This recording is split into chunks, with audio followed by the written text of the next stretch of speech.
Bonjour à tous et à toutes, c'est Paul Dame pour vous présenter aujourd'hui un nouveau sapin en sucette.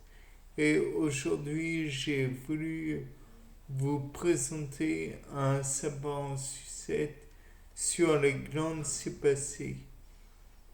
La glande sébacée, c'est un organe contenant du sébum et en produisant aussi. Bon, de là, on va se dire, bah, où est-ce que c'est? Bon, bah, la glande sébacée, elle se trouve dans le derme. Bon, de là, c'est cool. Maintenant, il faut savoir si, à quoi ça sert. Donc, le sébum, globalement, ça permet de faire face aux agressions extérieures, le vent par exemple, ou alors la déshydratation. Et pour cela, c'est un fluide gras. Bon, je pense que tout le monde avait compris. Ensuite, la glande sébacée se trouve dans le derme.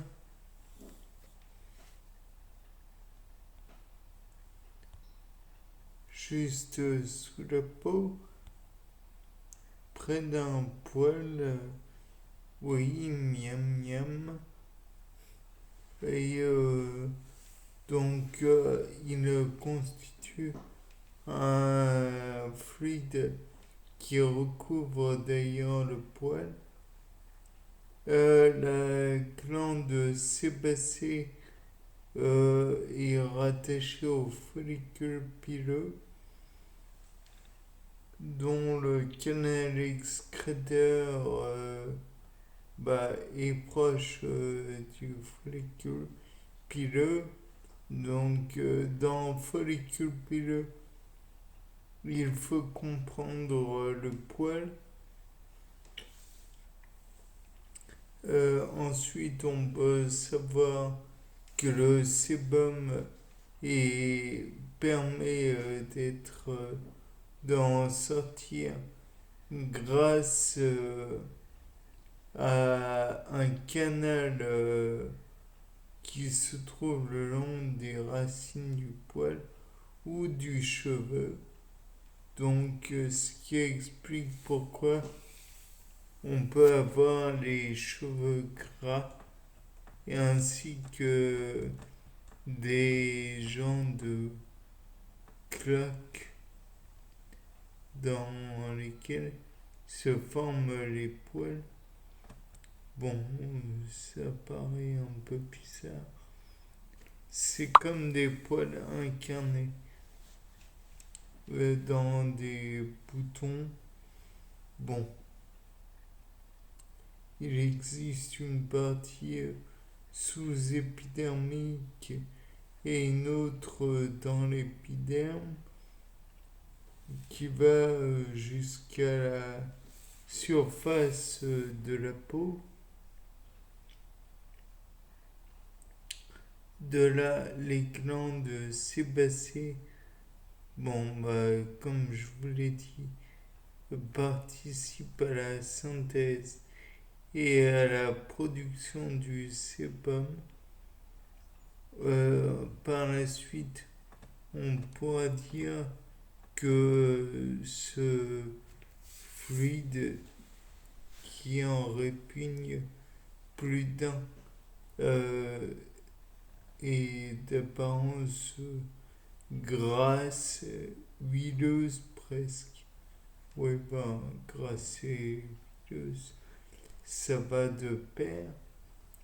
Riche en acides gras, on ne va pas se cacher. Et ça forme un fluide lipidique qui, comme je l'ai dit tout à l'heure, protège au niveau de l'épiderme. pour que la peau soit douce et lubrifiée. Ça, je veux bien croire, mais douce, bon, protégée contre l'humidité et la sécheresse. Bon, je vous en ai parlé. Bon, de là, on peut dire que les glandes sébacées, on en a sur toute la surface de la peau, à l'exception des paumes de la main et des voûtes plantaires des pieds. Mais ça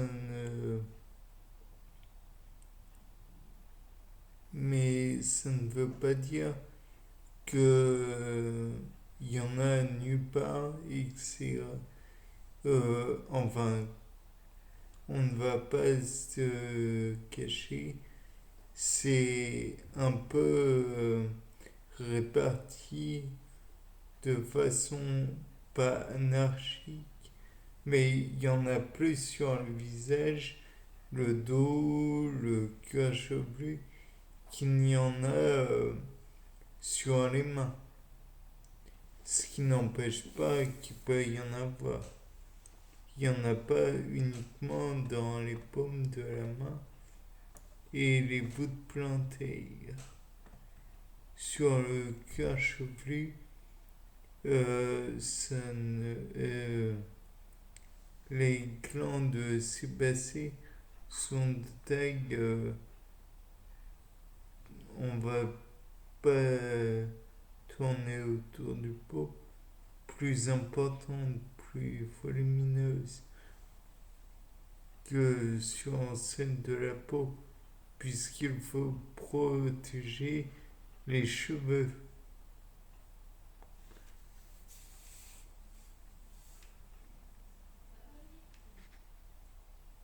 Rappelons que néanmoins, nous avons sur la peau une flore bactérienne bien particulière et donc que ce sébum va tout de même veiller à l'équilibre entre guillemets de la flore bactérienne cutanée.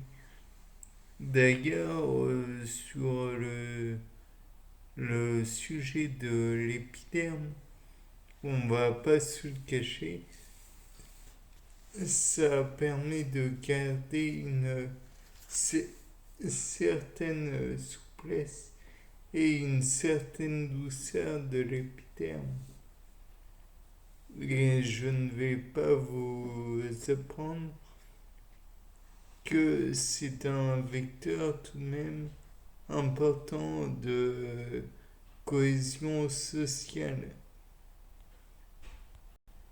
Nul n'a envie de toucher ou d'approcher une personne qui est, comme on peut se le dire communément, gluante ou collante, ou même faire ne serait-ce qu'une poignée de main à une main qui sera visqueuse. Donc le surplus de sébum qui est excrété sur la peau peut être vecteur de dégoût et de mise à l'écart social. Bien, sur ce, c'était Paul Dame. Bonne fin de journée, au revoir.